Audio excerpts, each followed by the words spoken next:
Hello, my name is Marcus and welcome to Tabletop Reviews Solo Week. An entire week where I'm looking at the solo mode of any given board game. Today, I'm having a look at Plague Inc., just like the title tells you. Plague Inc., the board game, based off the video game of course, where you are a disease trying to destroy the world. Funnily enough, I got this board game and the video game in 2020. I wonder why. No, it's one of those weird things, isn't it? And the game itself I like, but this is not about the game itself, this is about the solo mode.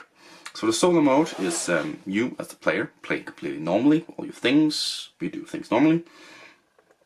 On the solo modes, the AI's turn, it starts off by selecting a country and just drawing from top of the pile, placing it on the board.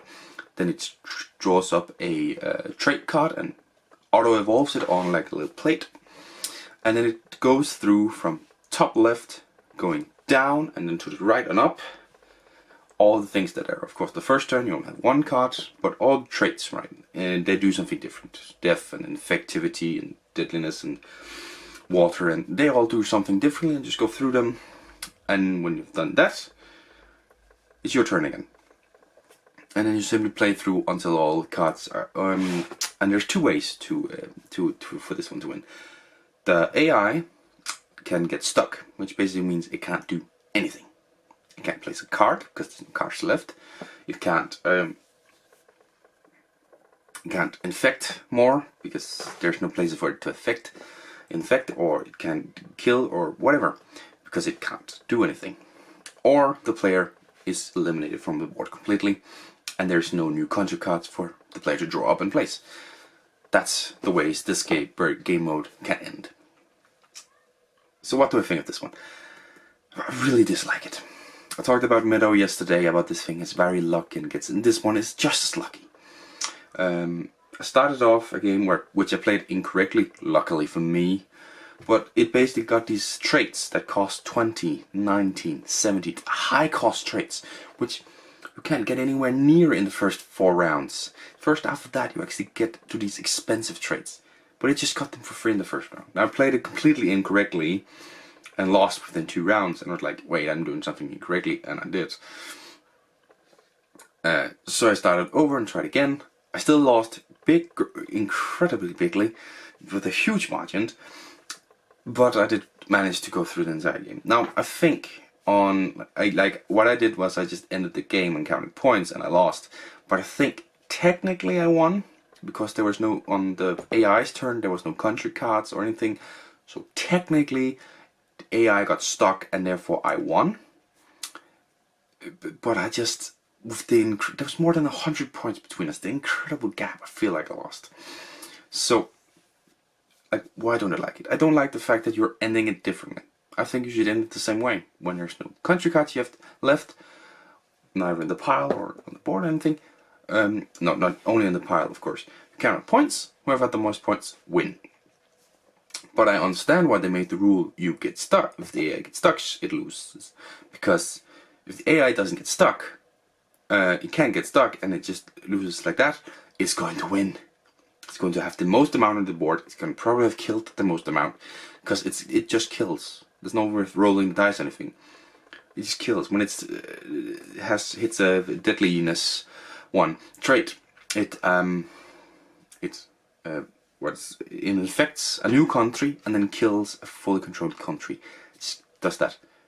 Like it could do that 4 times in return, like it did to me, just killing a country. So it's gonna have the most amount of countries. It's gonna have the most amount left on the board because it just infects and infects and infects and infects.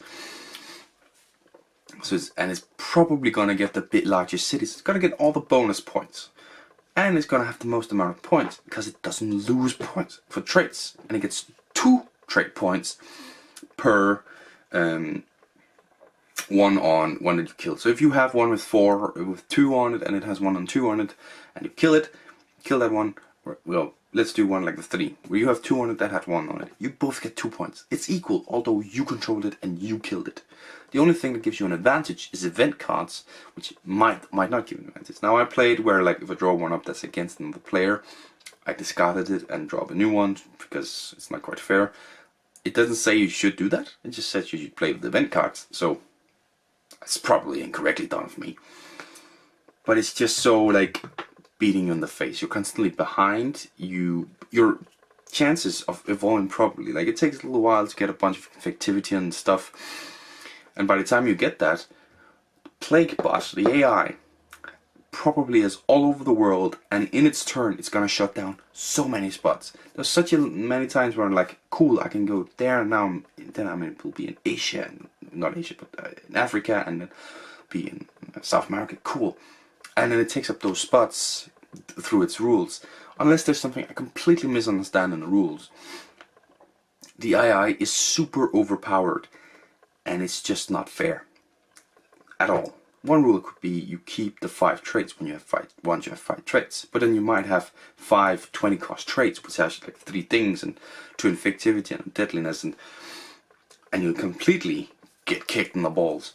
But then again, you might just constantly flip over. It's just, you constantly beat down. If it's pound on points, you're gonna lose. If it's to get that one stuck, you don't really, like, it's just surviving. That's not fun. Then you don't win, you just make it through till the end, and then you win. It's not a fun solo game. This one did not convince me that solo board games are any fun. Like, the solo mode for Plague Inc., it's like a 2 out of 10. It's so terrible. Such a terrible solo mode. Even worse than Meadow. Like, I like the thing you do on your turn, and like I did in Meadow. In Meadow, it saved it to be a 5 out of 10. This one is just not good enough. The solo game mode is too bad for it to be fun. It's just, you're getting beat the frick down, and your only way of winning, possibly, theoretically, is just by surviving. And that's not fun, if you ask me. So yeah, not a fun solo board game. Not one where I played solo again. Still not a solo board gamer. But let's see if tomorrow's game will convince me of otherwise. Until then, bye.